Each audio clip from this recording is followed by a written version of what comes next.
কাজের ভয়ে ভেবেছিলাম বিয়েই করব না। আমাকে দেখতে এসে আমার শাশুড়ি মা জিজ্ঞাসা করছিল, বলো তো মা, রান্না করতে কি কি লাগে? আমি সত্যিটাই বলেছিলাম, ভয় লাগে, রাগ লাগে, বিরক্ত লাগে, অসহ্য লাগে, লে হালুয়া। তারপরে আমার শাশুড়ি মা আমার সাথে বিয়ে দিল, কারণ সে নিয়ত করেই ফেলেছিল যে আমাকে দিয়ে সে রান্ধিয়েই ছাড়বে।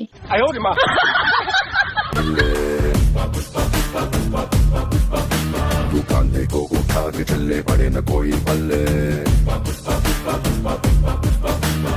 आसमां से दो गुना ऊंचा तेरा कद है